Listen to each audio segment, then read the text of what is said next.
Senator Dastiari. Thank you, Mr Deputy President. It's hard not to be moved by the many condolences given across the political divide for Gough Whitlam today in the Senate. I rise to offer my condolences to the family and friends of our former Prime Minister. There are many amongst us, myself included, who are here because of the legacy of Gough Whitlam, who, in a small way, personify the incredible impact he had on Australia and Australian society.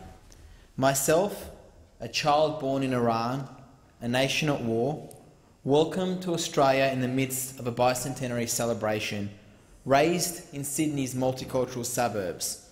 My short lifetime, before I was given the privilege of serving in this place, was spent amongst the world's most wonderfully diverse communities. I am just one Australian who, like most of us here, is from another place, with another history, another culture, who was gifted great opportunity of Australia by Gough Whitlam. I am fortunate to have thanked Gough for that gift, both in person and through my commitment to the values of the Australian Labor Party. My parents, my sister, my family, my children, we are all eternally grateful to him. Mr Acting Deputy President, today, during this time, I would like to reflect on Gough Whitlam's living legacy among the ethnic and multicultural communities of Australia that I grew up in and among. The richness, the vibrancy, the diversity, the colour and the movement. In this place and the other place, we have been reminded repeatedly over the past week of what Australia was like before Gough and what Australia became after Gough. Like the world's great visionaries, he saw what was, and with great clarity, what could be, and took the action to ensure that it could be done. Mr Deputy President, over the last week, I've asked my friends in the multicultural communities, the elders and the youngsters, what impact Gough Whitlam had on their lives. And again, they point with firmness and clarity to his contributions to race relations, in giving dignity to their cultures while extending a warm welcome to Australia. He embraced all of us, not just some of us. As Senator Peris noted earlier, Gough understood how racism hurt. Early on, the Whitlam government took 3 steps to change how race affected our migration policy.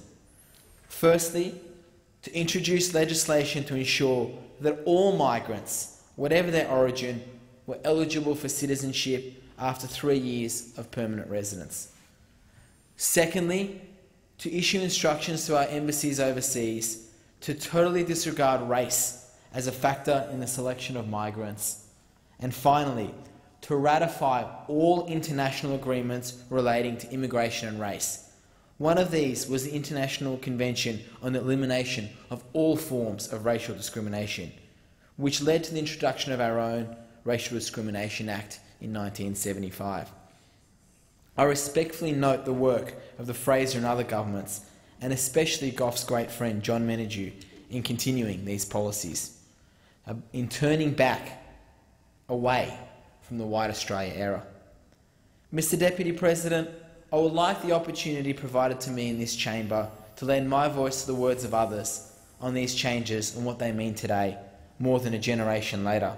And I'd like to share a few words of some ethnic community leaders in Sydney on what they wanted to say about Gough if they were given the opportunity that I've been given.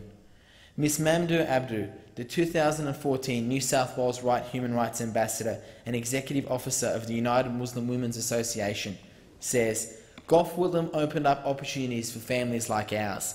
He's the reason I am where I am today and doing what I do.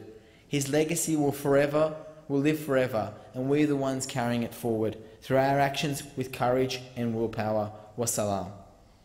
Professor Nihal Agar, the chairman of the Hindu Council of Australia, says, Gough Whitlam had a vision for a culturally diverse society. We refer to him as the greatest reformer in Australian history. He will be remembered always by multicultural Australia as a leader with egalitarian principles who fought for a just society. Varuni Bala, the head of the Australian Tamil Congress, tells us, Australian Tamils proudly call Australia home because of this great man and his vision.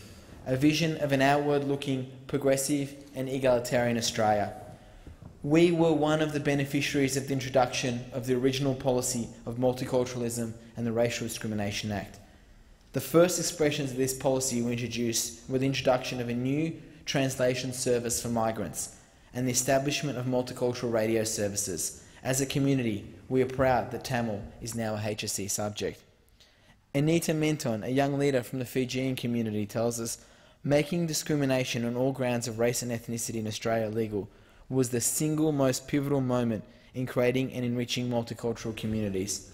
And my good friend Sheikh Haq, the president of the Bangdu Bandhu Council of Australia, on behalf of the Bangladeshi community, tells me, Australia was the first amongst Western nations to recognise Bangladesh, and the Gough Whitlam's instruction, Australia assisted Bangladesh to secure membership of the United Nations in 1974.